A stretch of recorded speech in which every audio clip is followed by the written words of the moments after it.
인도네시아가 요즘 많이 불안하죠? 만화 채널에서 사회 문제 얘기를 왜 하는 거예요? 신문을 보다가 도저히 지나칠 수 없는 게 발견됐지 뭐예요? Kita yakin pasti Palestina yang menang.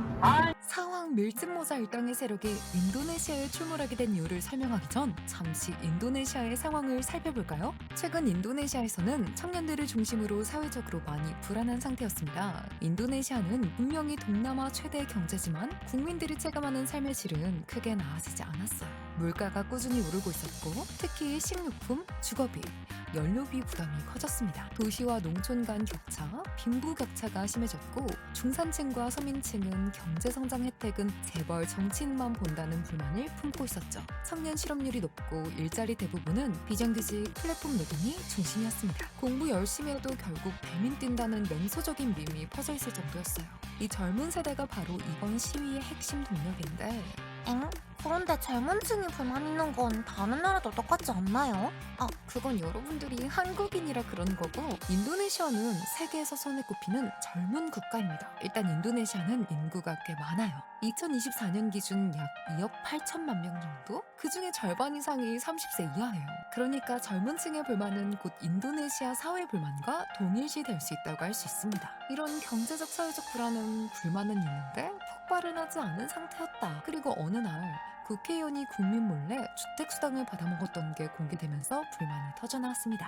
짧게 소개하자면 인도네시아 국회의원들은 보통 거주지를 제공받게 되어 있는데요. 거주지 대신 월세를 지원받는 법안이 통과됐던 거죠. 인도네시아 국민들이 슈발 이딴 일이 있었어? 하면서 뒤늦게 찾아봤는데 세상에 더 가관이었습니다. 인도네시아도 국회에서 방송이 되고 있었는데요. 그때 여러 의원들이 주택수당이 확정되자 댄스 파티를 하는 영상이 떠서 인도네시아 국민들의 야마가 돌려지게 된 거죠. 그렇게 인디안 블루의 혁명이 시작됩니다. 인도네시아 정부는 민간인 폭격을 하는 아카이누 마냥 초강경 진압을 했고 그 과정에서 경찰 장갑차가 일부러 시위대 근처에 있던 배달부를 깔아 뭉개 죽이면서 시위는 자카르타를 넘어 인도네시아 전역으로 퍼지게 됩니다.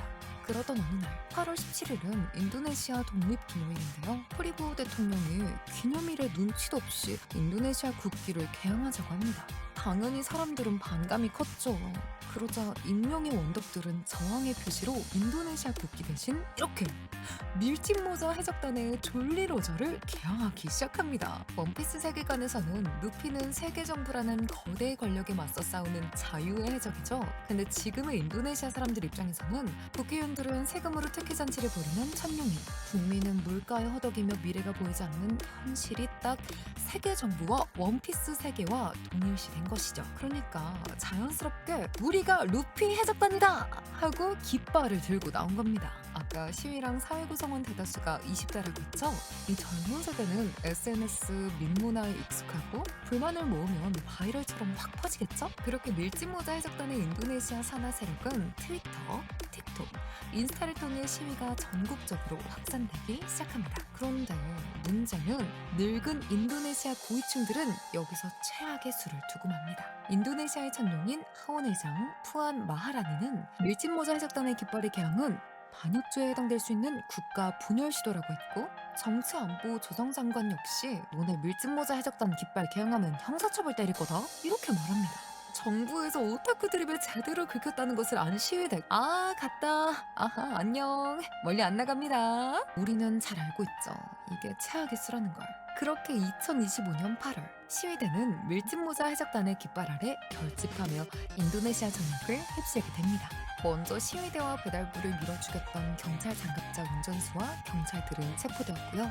앞에서 밀짚모자 깃발을 반역 드립으로 어그로 끌었던 하원 의장은 앞서 죽었던 배달부 가족에게 오토바이를 사주겠다고 했다가 욕을 한 번 또 뒤지게 얻어쳐먹었습니다. 대통령은 자카르타 대통령궁에서 기자회견을 열고 의회 지도자들이 국회의원 수당과 해외 출장을 포함한 여러 정책을 철회하겠다는 의사를 밝히면서 사실상 인도네시아는 밀짚모자 대선단의 세력에 점령되었죠. 이렇게 이렇게 해서 밀짚모자 해적기가 인도네시아 시위에 등장한 배경에 대해 알아봤는데요. 사실 이런 서브컬처 문화가 대중 시위에 등장하는 것은 어느 정도 쉽게 찾아볼 수 있긴 합니다. 청년들에게 친숙한 대중문화 캐릭터를 저항의 상징으로 사용하면 시위가 더 대중적이고 주목을 받을 수 있는 효과를 얻을 수 있거든요.